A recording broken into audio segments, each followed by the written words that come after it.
नमस्कार, आप देख रहे हैं बड़ा मुद्दा और आपके साथ मैं हूं कायनात अंसारी। निजी क्षेत्र रोजगार आरक्षण, बढ़ेगी टेंशन। रोजगार का सवाल एक बार फिर हरियाणा सरकार की टेंशन बढ़ा सकता है, क्योंकि जिस फैसले को सरकार ने बेरोजगारी कम करने के लिए कानूनी रूप दिया था, उसी फैसले को सरकार निजी क्षेत्र से जुड़ी कंपनियां और उद्योग संतुष्ट नहीं है। कई कंपनियों और उद्योगों ने इस फैसले को लेकर सरकार को लिखा है और राज्य सरकार से इस फैसले को वापस लेने की मांग की है। तो कुछ ने तो सरकार के इस फैसले पर आशंका जताते हुए इसे नतीजे के विपरीत यानी बेरोजगारी बढ़ाने वाला तक करार दे दिया है।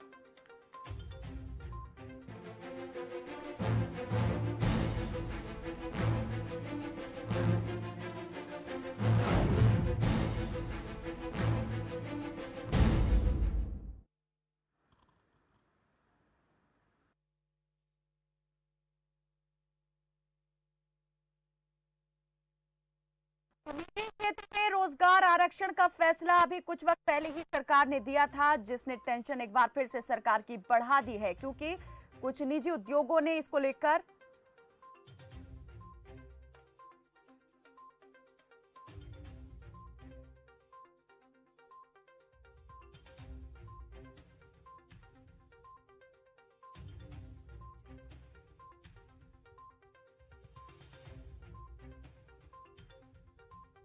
तो हरियाणा सरकार का जो फैसला है उसके मुताबिक जो निजी क्षेत्र है उसमें 50,000 से कम सैलरी वाले पदों पर आरक्षण का लाभ जो है हरियाणा वासियों को मिलेगा। 75% रोजगार सुनिश्चित किया है हरियाणा सरकार ने।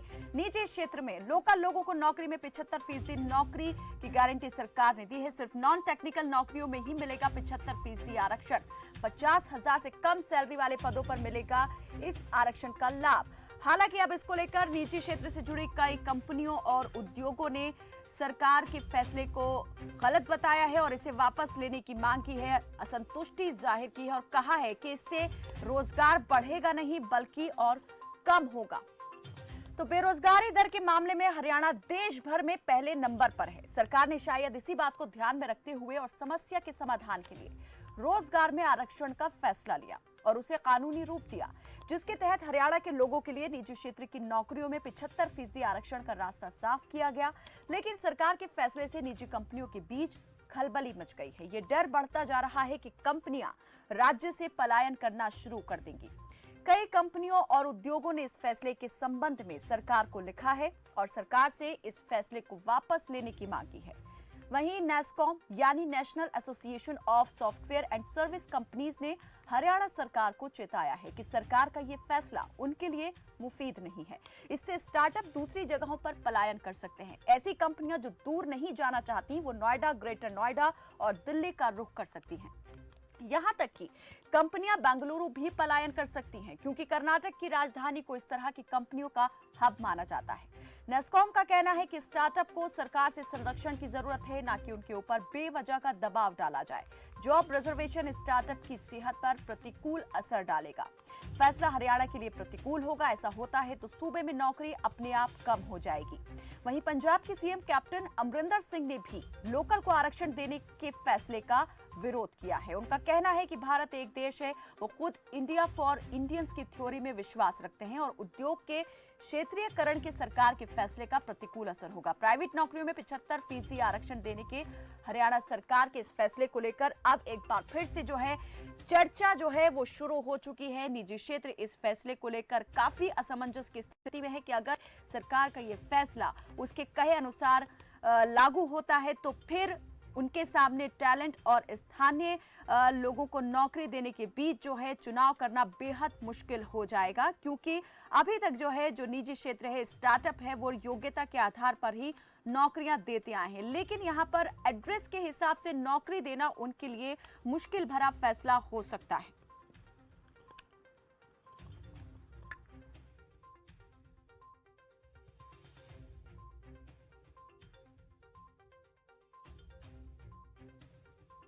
दूसरे कई जो निजी संस्थान हैं उनकी तरफ से आपत्ति दर्ज करवाई गई है। हालांकि कुछ वक्त पहले इस फैसले को लेकर एक निजी संस्थान की ओर से औद्योगिक इकाई की ओर से पंजाब हरियाणा हाई कोर्ट का भी रुख किया गया था। वहां भी याचिका लगाई गई थी, इस फैसले को चुनौती दी गई थी, लेकिन कोर्ट ने उस याचिका को खारिज कर दिया है। लेकिन सवाल यही उठता है कि अगर आपत्ति जताई जा रही है इस फैसले पर, तो क्या ये फैसला जो है रोजगार के मामले में हरियाणा प्रदेश को रास आएगा या फिर प्रतिकूल प्रभाव जो है डालेगा, जिस तरह से आशंका जाहिर की गई है। इस पर बात करने के लिए हमारे साथ कई मेहमान जुड़ चुके हैं। हमारे साथ जेजेपी के प्रवक्ता हरदीप पाटला जुड़े हैं और अर्थशास्त्री हमारे साथ इकोनॉमिस्ट आकाश जिंदल जुड़े हैं, और कांग्रेस के प्रवक्ता हमारे साथ अब से कुछ ही देर में जो हैं जुड़ेंगे सुमित गौड़, और राजकुमार गोयल उद्योगपति जो हैं वो भी हमारे साथ कुछ ही देर में जुड़ेंगे। सुमित गौड़ हमारे साथ जुड़ चुके हैं, कांग्रेस के प्रवक्ता। बहुत स्वागत है आप सभी मेहमानों का हमारे साथ इस बातचीत में जुड़ने के लिए। नमस्कार जी, सबसे पहले मैं जेजेपी के प्रवक्ता हरदीप पाटला से पूछना चाहूंगी। हरदीप जी, क्या कहेंगे यहाँ पर जिस निजी क्षेत्र को लेकर सरकार ने यहाँ एक नीति बनाई, नीति का निर्धारण किया, कानूनी रूप उसको दिया, लेकिन अब उसी नीति को लेकर के है आपत्ति जताई जा रही है और वो निजी क्षेत्र कई तरह की आशंकाएं पाले बैठे हुआ है। क्या इसको वो क्षेत्र ये कह सकता है कि व्हाट एन आइडिया सर जी? देखिए, जब आज से लगभग 1-1.5 साल पहले जननायक जनता पार्टी जब बनी थी और श्री दुष्यंत चौटाला जी ने जब हम चुनाव में उतरे थे, उसी समय ये कहा था कि जब भी जननायक जनता पार्टी सत्ता में आएगी तो हरियाणा के जो युवा है उनको लिए निजी क्षेत्र में 75% हम भागीदारी सुनिश्चित करेंगे। और देखिए, ये मैं कहूँगा दुष्यंत चौटाला जी का हरियाणा के युवाओं को एक तोहफा है। उन्होंने सरकार में हिस्सेदारी होते ही एक साल के अंदर अंदर जो अपना वायदा हरियाणा के युवाओं को उन्होंने किया था उसको पूरा किया। और मैं आपके चैनल के माध्यम से श्री दुष्यंत चौटाला जी को इसके लिए बहुत बहुत धन्यवाद भी करना चाहूंगा हरियाणा के युवाओं की तरफ से। हरदीप जी, आप अभी भी सरकार के फैसले का बखान कर रहे हैं। मेरा सवाल इसके उलट है। जो निजी क्षेत्र इस फैसले पर सवाल खड़े कर रहा है, मैं ये जानना चाह रही हूँ, क्या वो ये कह सकता है, युवा तो कह सकते हैं कि व्हाट एन आइडिया सर जी, लेकिन क्या उस निजी उद्योग से जुड़े लोग कह सकते हैं कि व्हाट एन आइडिया सर जी? देखिए, निजी जो उद्योग जो ये देखिए, जो ये सबसे पहली बात तो जो पहले लगे हुए हैं उद्योग, उनके ऊपर लागू नहीं होता। अब आने वाले टाइम में जो उद्योग लगेंगे उनके लिए कोई दिक्कत नहीं है। उनको अगर उनके लिए पूरा कैलिबर अगर उनको नहीं मिलता तो वहाँ भी एक ऑप्शन है इसके अंदर कि वो डीसी से परमिशन लेके भी जो अच्छा कैलिबर का जो युवा है उसको वो ले सकते हैं। लेकिन ये तय कौन करेगा? यहाँ तो आरक्षण जब दिया गया है तो 75% हरियाणा वासियों के लिए, युवाओं के लिए आरक्षण की बात हो रही है। आप कह रहे हैं कि कैलिबर होगा या नहीं होगा, ये बात तो दूसरी एक चीज है। अगर नौकरी का टोटा जो है उसे खत्म करने के लिए ये कानून लाया गया, लेकिन यहाँ ये आशंका जताई जा रही है इस कानून के बाद जो है उद्योग पलायन कर सकते हैं, नए उद्योगों का आना तो दूर की बात समझी जा रही है। नहीं, आप जब किसी तरीके से उद्योग को कोई नुकसान ही नहीं है। हम ये कह रहे हैं कि जब आप हरियाणा के कोई युवा है जो पूरा शिक्षित है, वो अपने काम में दक्ष है, तो आप उसको लगाइए। अगर फिर भी अगर किसी कारण से किसी पोस्ट पे कोई युवा हमें उद्योग को नहीं मिलता तो अदर देन स्टेट भी वो ले सकते हैं। तो किसी तरीके से जो बाहर के उद्योग, जो नए उद्योग लगेंगे, उनको किसी तरीके से कोई नुकसान नहीं है इस एक्ट के आने का। कांग्रेस प्रवक्ता भी हमारे साथ जुड़े हुए हैं, सुमित गौड़ जी। सुमित जी, आप किस तरह से देख रहे हैं ये आशंका? कितनी आपको लगता है कि सही है? भविष्य में क्या ये सही साबित हो सकती है या ये बेवजह है? कायनात अंसारी जी, सबसे पहले तो आपने मुझे बोलने का मौका दिया, उसके लिए आपका धन्यवाद। कायनात जी, सबसे जरूरी एक और बात है, मैं कांग्रेस का प्रवक्ता होने के बावजूद, चाहे हम अपोजिशन में हैं, लेकिन अगर सरकार फैसला अच्छा करेगी तो हम उसकी तारीफ करेंगे। तो जो इन्होंने 75% के हमारे हरियाणा के युवाओं को जो आरक्षण दिया है, सबसे पहले तो मैं इनके उस निर्णय का, मैं कांग्रेसी होने के बावजूद मैं तहे दिल से स्वागत करूंगा। लेकिन साथ ही मुझे 3 संशय हैं। ये 3 संशय वो हैं कि बीजेपी सरकार, चाहे केंद्र की हो चाहे राज्य की हो, ये मात्र जुमलों की सरकार बन के रह गई है।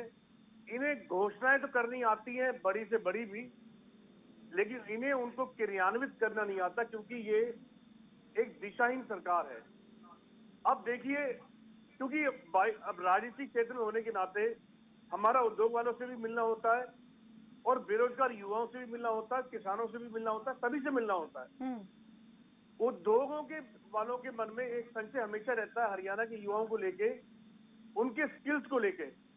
तो सबसे पहले तो इस गूंगी बहरी बीजेपी अभागी सरकार जो 6 साल से केंद्र प्रदेश पे काबिज है, इनका सबसे पहले तो इनका एक और बनता था कि शिक्षा के क्षेत्र में जो पिछले 6 वर्षों में इन्होंने शिक्षा का गुणवत्ता का जो स्तर जो बिगाड़ के रख दिया है, शिक्षा को इनको सुधार लाना चाहिए, वो भी व्यापक रूप से, ताकि हमारे हरियाणा के युवाओं में वो तो दूसरी skills बात आए। है, वो तो बहुत वक्त लग जाएगा। अगर वहां से शुरुआत करेंगे तो कि शिक्षा के क्षेत्र में सुधार लाया जाए, उस तरह से युवा तैयार किए जाएं, फिर कहीं जाके विश्वास होगा। लेकिन जो फैसला अभी हाल फिलहाल लागू होने वाला है, मैं उसके नजरिए से जानना चाह रही हूँ, उसे कैसे देख रहे हैं? हालांकि आपने कहा कि स्वागत योग्य फैसला है, लेकिन इम्प्लीमेंटेशन जो है वो आपको पुअर दिखाई दे रहा है। जी, गौर साहब को मैं ये बताना चाहता हूँ कि जननायक जनता पार्टी चौधरी देवीलाल की चारों पे चलने वाली पार्टी है। जितने वो चौधरी देवीलाल जिन्होंने वायदा किया था कि हरियाणा से बुढ़ापे पेंशन शुरू करूंगा, और उन्होंने सत्ता में पहले दिन ही उतना हरियाणा के उसका जो 10वां हमारे हिस्सा भी कभी प्रदेश से नहीं हुआ। बुजुर्ग हैं उनको आप वही राजनीतिक नजरिए से बात कर रहे हैं। आकाश जी कुछ कहना चाह रहे हैं? जी आकाश जी, एक एक करके मैं चाहूंगी, एक एक करके सभी अपनी अपनी बारी पर बोलेंगे तो हम सही से बातचीत कर पाएंगे। जी आकाश जी। ये वो कांग्रेस पार्टी नहीं है जिन्हें हरदीप जी, सुमित जी। जी आकाश जी। सुमित जी को याद रखना चाहिए स्पीकिंग तो किसी की बात किसी को समझ नहीं आएगी। तो हरदीप जी, सुमित जी, प्लीज मेहरबानी करके जब आपको मैं बोलने का मौका दूं उसी वक्त बोलिए। जी आकाश जी। देखिए, मैं एक इकोनॉमिस्ट हूँ। मेरी ऑर्गेनाइजेशन आकाश इंदल डॉट का मानना है इस सिक्के के दो पहलू हैं। हरियाणा में बेरोजगारी है और हरियाणा के यूथ को जॉब्स मिलनी चाहिए। अच्छी बात है, वो जॉब्स डिजर्व करते हैं। लेकिन दूसरा एंगल इसका ये है, दूसरा पहलू ये भी है, अब हरियाणा में, अब गुड़गांव में देखिए कितने स्टार्टअप्स हैं। उन स्टार्टअप से इतने टैक्सेस आते हैं, इतनी ग्रोथ है गुड़गांव की और हरियाणा की। अब अगर वो स्टार्टअप्स कल ये देखते हैं कि नोएडा में, ग्रेटर नोएडा में या दिल्ली में इस तरह की कंपल्शन नहीं है कि डोमिसाइल के बेसिस पे उन्होंने यूथ को रिक्रूट करना है, तो अगर कल वो शिफ्ट करने की बात करते हैं या नए स्टार्टअप्स नहीं आते तो क्या होगा? अब दूसरी बात, हालांकि हरियाणा के यूथ को रोजगार मिलना चाहिए, हरियाणा के यूथ को मैं टैलेंट को मानता हूं। अब दूसरी बात ये है, अब गुड़गांव में देखिए, वहां पटियाला से भी नौकरी करने के लिए लड़का आया हुआ है, पटना से भी आए हुए हैं, जयपुर से भी आए हुए हैं, जबलपुर से भी आए हुए हैं। अब ये बताइए, वो जिन लोगों ने, उन बच्चों ने जिन्होंने गुड़गांव की और हरियाणा की ग्रोथ में कॉन्ट्रीब्यूट किया है, क्या वो हमारे अपने नहीं है? वो भी तो हमारे अपने हैं ना, वो भी हमारे भारत देश के हैं। तो अब इसमें जो है, मेरे हिसाब से इस तरह की पॉलिसी में एक बीच का रास्ता हमें निकालना चाहिए। बीच का रास्ता वो क्या होना चाहिए? मेरी सरकार से ये रिक्वेस्ट है, I have respect for Chautala ji, मेरे बहुत अच्छे मित्र भी हैं, वो मेरे साथ टीवी शोज में रहे हैं। मेरी रिक्वेस्ट इसमें रहेगी कि ऑप्शनल रखा जाए कंपनियों के लिए। जो कंपनी इस तरह का रिजर्वेशन रखना चाहे उसको ऑप्शन दी जाए, और जो कंपनी टैलेंट के बेस पे चलना चाहे उसे वो ऑप्शन दी जाए। हाँ, जो कंपनी डोमिसाइल के बेस पे लोगों को हायर करना चाहती है उनको इंसेंटिव दिए जाएं, उनको सॉफ्ट दिए जाएं, उनको प्रमोट किया जाए। साथ ही साथ अभी 50,000 जॉब्स की बजट में बात की गई थी। मेरा नजरिया ग्रोथ का है। क्यों कर ऐसा ना हो कि हम 2 लाख जॉब जनरेट करें? हरियाणा में तो इतनी जॉब जनरेट हो सकती हैं कि हरियाणा के युवा और बाकी हमारी जो स्टेट्स हैं उनके युवा को भी जॉब मिल सकती है। आज देखिए आकाश जी, हम आपको इस वक्त नहीं सुन पा रहे हैं, लगता है कुछ तकनीकी दिक्कत हो गई है, आपकी आवाज़ हम तक नहीं पहुंच पा रही है। आएंगे आपकी तरफ, वापस इस पर बात करेंगे और जो भी हम चाहेंगे ये तकनीकी खराबी हो उसे जल्द से जल्द दूर किया जाए। इसी बीच हमारे साथ उद्योगपति अरविंद कुमार भी जुड़ गए हैं। अरविंद जी, सबसे पहले तो स्वागत है आपका, और दूसरा मैं ये जानना चाहूँगी कि सरकार का जो फैसला है निजी क्षेत्र में 75% रोजगार का, इसे आप किस तरह से देख रहे हैं? क्या आप भी मानते हैं दूसरे निजी संस्थानों की तरह, उद्योगों की तरह, कि ये फैसला जो है प्रतिकूल प्रभाव डालेगा, नौकरी बढ़ेगी नहीं बल्कि और घट जाएगी? अरविंद जी, मेरी आवाज मिल पा रही है आपको?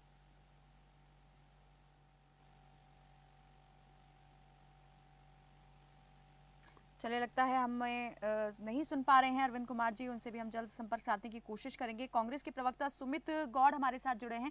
सुमित जी, आपने ये कहा कि फैसला स्वागत योग्य है, लेकिन ये जो इम्प्लीमेंटेशन है वो आपको नहीं दिख रहा कि ठीक तरीके से हो पाएगा और जो फायदा मिलना चाहिए वो मिल पाएगा। मैं ये जानना चाह रही हूँ कि इस फैसले का आप स्वागत जो है क्या एक राजनीतिक पार्टी होने के नाते, क्योंकि फैसला राजनीतिक है और ये भी कहा गया है जिन संस्थानों की ओर से विरोध किया गया है कि सिर्फ और सिर्फ राजनीतिक हित का फैसला है, इससे निजी जो संस्थान है उनको कोई फायदा नहीं होने वाला, क्या आप इसलिए इसका समर्थन कर रहे हैं, या फिर आप मानते हैं कि ये फैसला जो है उद्योगों के लिए जो है वो ठीक नहीं है और सरकार को इसमें और फ्री हैंड देना चाहिए? सुमित जी।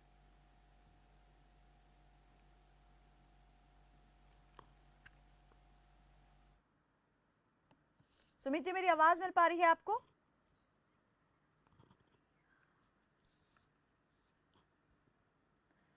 तो यहाँ एक छोटे से ब्रेक के लिए हमें रुकना पड़ रहा है, लेकिन चर्चा हमारी इस पर जारी रहेगी कि जो रोजगार आरक्षण है क्या वो वाकई सरकार की टेंशन बढ़ाने वाला है, क्या वाकई जिस रोजगार को बढ़ाने के लिए सरकार ने फैसला किया उस रोजगार पर और संकट जो है वो मंडरा सकता है। बने रहिए हमारे साथ, देखते रहिए खबर फास्ट।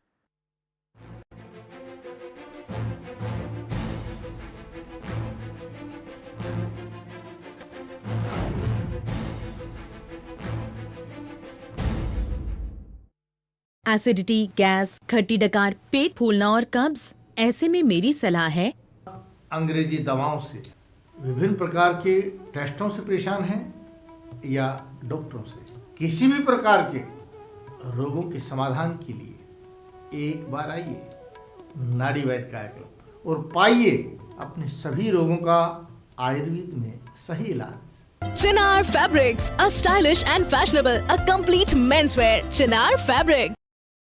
सेहत से जुड़ा हो कोई भी सवाल, विशेषज्ञ बताएंगे समाधान।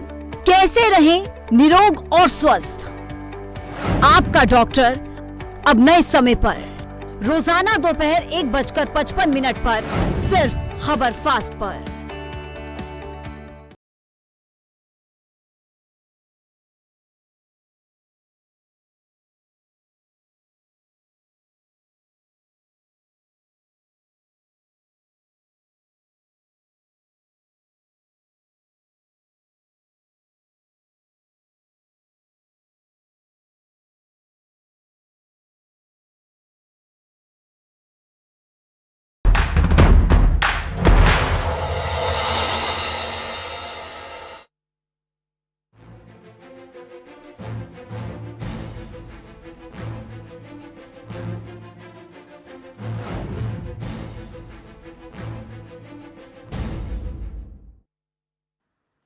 ब्रेक के बाद एक बार फिर से स्वागत है आपका और बात हो रही है हरियाणा सरकार के उस फैसले को लेकर जिसमें सरकार ने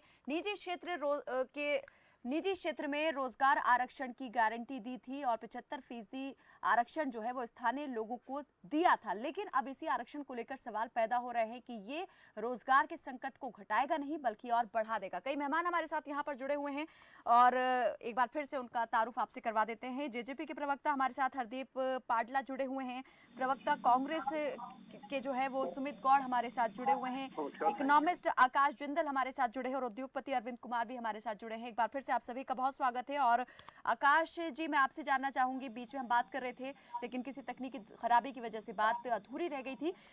कैसे ये फैसला जो है आपको लगता है कि इसमें कमियां खामियां हैं और इसे बेहतर और किया जा सकता है कि जो निजी क्षेत्र है जो आशंकाएं जाहिर कर रहा है, जो संशय है वो खत्म हो जाए, दूर हो जाए? देखिए, इस सिक्के के दो पहलू हैं। पहला एंगल तो ये है कि हरियाणा के यूथ को जॉब्स मिलेगी, अच्छी बात है, पॉजिटिव बात है। हरियाणा का यूथ टैलेंटेड है और जब उनके लिए जॉब रिजर्व होंगी उनका टैलेंट और बढ़ जाएगा क्योंकि कंपनियां उनको टैलेंटेड भी बनाएंगी। लेकिन दूसरा एंगल देखिए, आज गुड़गांव में देखिए, there are so many startups in Gurgaon. Now Gurgaon, if we tomorrow compel the startup that they have to recruit youth according to domicile, कल को क्या ये सवाल खड़ा नहीं हो जाएगा? कोई स्टार्टअप कहेगा कि नोएडा, ग्रेटर नोएडा, दिल्ली या बेंगलुरु में तो इस तरह का कोई रेगुलेशन नहीं है, या जो नया स्टार्टअप है क्या वो सवाल खड़ा नहीं करेगा? दोस्तों, इसलिए हमें स्टार्टअप्स की जरूरत है। स्टार्टअप्स ने गुड़गांव की और हरियाणा की ग्रोथ में बहुत बड़ा रोल प्ले किया है। इतने टैक्सेस आए हैं और वो स्टार्टअप अलग अलग हिस्सों से आए हैं। स्टार्टअप को शुरू करने वाला कोई मुंबई से आया है, कोई बेंगलुरु से आया है, सब देश के अलग अलग हिस्सों से आए हैं। क्या आपको लगता है कि योग्यता के आधार पर जो चयन होता था और अब आरक्षण के आधार पर जो चयन करना पड़ेगा, ये अपने आप में बहुत बड़ा चैलेंज होने वाला है और इसी को दिमाग में रखेंगे अब चयनकर्ता या फिर जो संस्थान है? वो उसी पे आ रहा था मैं। सबसे पहले तो ये है, ऑलरेडी जो यूथ कोई पटियाला से आया हुआ है, कोई पठानकोट से आया हुआ है, कोई पटना से आया हुआ है, ऑलरेडी स्टार्टअप में काम कर रहा है, क्या वो हमारे अपने नहीं है? वो भी तो हमारे अपने बच्चे हैं, हमारे भारत देश के हैं। तो आज जो है ये किस तरह की सिचुएशन की तरफ हम चल रहे हैं। दूसरा, टैलेंट के बेस पे रिक्रूटमेंट होना चाहिए, क्योंकि हमें हरियाणा की ग्रोथ चाहिए। हरियाणा तो वैसे ही कर्म भूमि है, तो यहाँ हमें ग्रोथ चाहिए। तो आई थिंक बीच का रास्ता निकालना चाहिए। चौटाला साहब की मैं बहुत इज्जत करता हूँ, मेरे बहुत अच्छे मित्र भी हैं। मेरी रिक्वेस्ट ये रहेगी कि बीच का रास्ता ये निकाला जाए कि ऑप्शन रखी जाए। जो कंपनियां रिजर्वेशन देना चाहती हैं 75% लोकल्स के लिए, उनको ऑप्शन दी जाए, उनको कुछ बेनिफिट्स दिए जाए, सॉफ्ट दिए जाए। जो कंपनियां अपने हिसाब से रिक्रूट करना चाहती हैं वो उस तरीके से चले। और ये बात तो शास्त्र में भी है कि व्यक्ति अपने जन्म से नहीं अपने कर्म से बड़ा होता है, उससे जाना जाता है। अरविंद कुमार जी हमारे साथ जुड़े हैं, उद्योगपति हैं जी। आकाश जी आऊंगी आपके पास। अरविंद जी, बहुत देर से आपसे हमारा संपर्क हुआ है और बहुत कम वक्त बचा है हमारे पास इस पर बात करने के लिए, लेकिन मैं आपसे ये जानना चाहूंगी आप किस तरह से इस फैसले को मानते हैं कि ये सही है या फिर सही नहीं है? देखिए, जो भी कदम उठाए जाते हैं, सभी कदमों के ना हमारे देखने के अपने अपने व्यूज होते हैं कि हम उसको किस तरह से देखना चाहते हैं। अगर आप उसको खाली विरोध के नजर से देखेंगे तो अलग हो जाएगा, अगर आप उसको पॉजिटिविटी के साथ देखेंगे तो अलग हो जाएगा। मेरा मानना ये है कि ये कदम अच्छा है हरियाणा के फ्यूचर के लिए जी। वो मैं बताता हूँ कैसे। अब जैसे मैं एक मैन्युफैक्चरिंग इंडस्ट्री से जुड़ा हुआ हूँ 7 साल से, सर्विस इंडस्ट्री में मैं 15 साल से हूँ। तो मैं पिछले 15 साल से ही हरियाणा के अंदर काम करता हूँ, मैं पूरे इंडिया में काम करता हूँ। मैंने देखा है कि हरियाणा के जो युवा हैं वो लोग काम नहीं करना चाहते। मैं भी हरियाणा से हूँ और बहुत क्षमा माफी के साथ कहना चाहता हूँ मैं ये चीज, लेकिन ये हार्ड फैक्ट है। आप कभी किसी इंडस्ट्री एरिया में आइए, मैं आपको दिखाता हूँ इंडस्ट्रीज के अंदर यूपी से, बिहार से, दिल्ली, नोएडा से, गाजियाबाद से आए हुए लोग काम कर रहे हैं, किराए पे मकान भी ले रहे हैं, अच्छी सैलरीज भी ले रहे हैं। उसके अपोजिट हमारे हरियाणा के युवा वहां पर काम नहीं करना चाहते। मैं आपको बताता हूँ, मैं आपको गिना देता हूँ स्किल्स। सीएनसी वर्कर्स जितने भी हैं, CNC laser cutting, CNC operators, VMC operators, robotics में जितने भी लोग हैं, या आपके डिजाइन इंजीनियर्स जितने भी हैं जो 3D मॉडलिंग डिजाइनिंग करते हैं, आपको कोई भी स्किल्स के अच्छे बंदे हरियाणा में नहीं मिलेंगे। मैं आपको चैलेंज करता हूँ, आप ढूंढ के मुझे दिखा दीजिए। आपको एल्यूमिनियम वेल्डर्स नहीं मिलेंगे पूरे हरियाणा में। ये एक बड़ा चैलेंज है। अब हम इसको देखते हैं दूसरे तरीके से। दूसरा बात ये हो गया कि क्योंकि मैं एक इंडस्ट्रियलिस्ट हूँ, मैं सर्विस इंडस्ट्री में भी हूँ, तो मैं भी डर जाऊंगा कि यार हरियाणा में तो युवा नहीं है, तो आप कैसे कर पाओगे? बाहर के लोग आपकी इंडस्ट्री में काम नहीं करेंगे और हरियाणा में आपके पास स्किल्स नहीं है, अवेलेबल नहीं है मैन पावर, तो आपकी इंडस्ट्री बंद हो जाएगी। आपको ऐसा लगेगा पहली नजर में। इसका दूसरा तरीका ये है मैम, दूसरा व्यू है कि पहले हमें इस कानून को समझना होगा। जहां तक मुझे पता है ये कानून आपको मतलब मैंडेटरी नहीं करता है कि आपकी कंपनी में 75% होना ही चाहिए। इसमें ये है कि अगर आपको कोई पर्टिकुलर स्किल्स की मैन पावर अवेलेबल नहीं है हरियाणा में, तो आपको नोटिफाई करना होगा कि ये स्किल्स है हरियाणा में नहीं मिल रहा है मुझे, और आप हायर कर लीजिए बाहर से। आपको ये चीज कौन बोल रहा है कि नहीं आप अपनी फैक्ट्री बंद कर दीजिए या आप अपनी कंपनी बंद कर दीजिए, लेकिन आप बाहर के बंदों को नहीं रख सकते? क्या इस बिल के अंदर ये बात है? अगर इस बिल के अंदर ये बात है, लिखी गई है कि हाँ इट्स कंपल्शन इट्स मैंडेटरी कि आपका 75% स्टाफ हरियाणा से ही होना चाहिए, तो मैं बोलता हूँ ये बिल बहुत गलत है। अगर ऐसा है तो चले, मेरे पास वक्त बहुत कम बचा है। आकाश जी जल्दी से अंतिम प्रतिक्रिया आपकी तरफ से, जो कुछ अभी यहाँ पर अरविंद जी ने कहा उसी को देखते हुए। जिंदल साहब ने एक आशंका जताई थी कि जो पटियाला से, चंडीगढ़ से बहुत दूर से बच्चे भी काम कर रहे हैं, उनका क्या हुआ? क्या वो अपने बच्चे नहीं है? हरदीप जी आऊंगी आपकी तरफ, हरदीप जी आऊंगी आपकी तरफ। आकाश जी बस एक मिनट का मेरे को जवाब दे। चलिए आप रख दीजिए जल्दी से अपनी बात, फिर मैं आकाश जी आपकी तरफ आती हूँ। जी हरदीप जी, जो ये कानून है जो पहले से बच्चे काम कर रहे हैं, आकाश जी आती हूँ आपकी तरफ। हरदीप जी उनको उन पर लागू नहीं होता। ये कहना चाहता हूँ कि जो लोग, जो नया कोई स्टार्टअप आ रहा है, अब नए स्टार्टअप जिसने कल हरियाणा की ग्रोथ के अंदर पार्टिसिपेट करना है, उसके अंदर हो सकता है बॉम्बे का इन्वेस्टर हो सकता है कर्नाटका का इन्वेस्टर हो, तो उसको टैलेंट के बेस पे हम क्यों ना करने दे। हरियाणा के युवक को जो है रोजगार मिलना चाहिए, मैं साथ हूँ, ठीक है, लेकिन जो है हमें जो है यहाँ पे इन्वेस्टमेंट लानी है, हरियाणा की ग्रोथ करानी है। जो इन्वेस्टर है वो जब सारे हिंदुस्तान से आ रहा है तो जॉब अपॉर्चुनिटीज हम टैलेंट के हिसाब से प्रोवाइड करें। क्यों हम टैलेंट के हिसाब से जॉब अपॉर्चुनिटीज नहीं प्रोवाइड कर रहे? अब आने वाले स्टार्टअप्स जो हैं कल को जो नया स्टार्टअप आता है उसके सामने ऑप्शन है कि गुड़गांव में भी आए, नोएडा में भी आए, दिल्ली में भी आए। जी। तो अगर वहां पे रेगुलेशन नहीं होगा तो उसके सामने सवाल नहीं खड़ा होगा। मैं चाहता हूं बिल्कुल हरियाणा के युवकों को रोजगार मिले। हरियाणा का युवक टैलेंटेड है, मेहनती है। लेकिन जो कंडीशन है, जो आरक्षण की कंडीशन है, क्या लगता है रोजगार के आड़े आएगी या नहीं आएगी? मैं इतना जानना चाहती हूँ, क्या मानते हैं? मैं वही चीज कह रहा हूँ हाँ। कि अगर कल को रेगुलेशन हो जाता है और नया स्टार्टअप उसके बेस पे फैसला कल को करता है कि वो गुड़गांव नहीं तो नोएडा में जाएगा जी। तो हरियाणा की रेवेन्यू तो आपको लगता है ये अड़चन पैदा कर सकती है ये चीज? मैं वही तो कह रहा हूँ आपके जी, सामने। बिल्कुल। कल को सुमित जी। गुड़गांव में हाँ। दूसरी स्टेट के बच्चे आके रोजगार नहीं कर पाते जी। तो वो बच्चा जो यहाँ आके काम कर रहा है वो कंज्यूमर भी तो है, आपको जीएसटी पे कर रहा है। यहाँ पे अगर वो 40,000 पे महीना कमा रहा है, 30,000 पे खर्च कर रहा है तो हमारे हरियाणा की ग्रोथ के अंदर वो पार्टिसिपेट कर रहा है जी। और फिर वो हमारे नहीं है क्या? मेरा सबसे बड़ा सवाल ये है तो दोहरी मार भी यहाँ पर पड़ सकती है इस फैसले से। नहीं, मैं माफ जो दोनों ही एस्पेक्ट्स हो सकते हैं, अच्छे और बुरे। पटियाला से आ रहा है, सुमित जी, पटना जल्दी से आ से रहा है, अंतिम जयपुर से आ रहा है, प्रतिक्रिया। वो जी। क्या हमारे नहीं है? वो भी तो हमारे अपने हैं, बिल्कुल। हमारे देश के तो हैं। सुमित जी जल्दी। कायना जी, मैं आकाश जी की बात से काफी हद तक सहमत भी हूँ, काफी हद तक। अब देखिए वापस आते हैं जेजेपी के फिर से सब्ज बाग पे। इन्होंने 75% जो आरक्षण का जो घोषणा करी है उसमें दो बहुत बड़े झोल उसके अंदर भी हैं। वो 75% का जो आरक्षण दिया है वो नए उद्योगों के ऊपर दिया है। नए उद्योग तो आने नहीं है, पुराने जा रहे हैं, तो कहाँ रोजगार मिलेगा? दूसरा, पुरानों के जो है उनके ऊपर भी डिस्ट्रिक्ट वाइज कैपिंग लगाई है इन्होंने। तो आप मुझे ये बताइए, इनकी घोषणा से फायदा किसको होगा? मुझे जो दिखाई दे रहा है इस प्रदेश का युवा बेरोजगार बहुत बेरोजगारी हो चुकी है इस समय। और एक आंकड़ा जो इनमें से किसी ने भी सामने नहीं रखा, के टाइम में पिछले 6 सालों में मारुति का चलिए समय बहुत कम रहा हमारे पास इस पर बात करने के लिए। बहुत बहुत शुक्रिया आप सभी मेहमानों का हमारे साथ इस बातचीत में जुड़ने के लिए। तो प्राइवेट नौकरियों में 75% आरक्षण देने के हरियाणा सरकार के फैसले को हाई कोर्ट में चुनौती दी गई थी। निजी कंपनी की ओर से लगाई गई याचिका में सरकार के फैसले को योग्यता के साथ अन्याय और आरक्षित क्षेत्र से नौकरी के लिए युवाओं के चयन को प्रतिकूल प्रभाव डालने वाला बताया गया था। हालांकि पंजाब हरियाणा हाई कोर्ट ने जो याचिका थी उसे खारिज कर दिया है। इस संबंध में याचिका पंजाब हरियाणा हाई कोर्ट में लगाई गई थी जिसे कोर्ट ने खारिज कर दिया है। लेकिन सवाल यही कि जो आशंका निजी क्षेत्र और उद्योग जता रहे हैं, क्या वो सही है? क्या इस फैसले से बेरोजगारी कम होने के बजाय और बढ़ेगी? फिलहाल के लिए मेरे साथ बस इतना ही। आप देखते रहें खबर फास्ट। नमस्कार।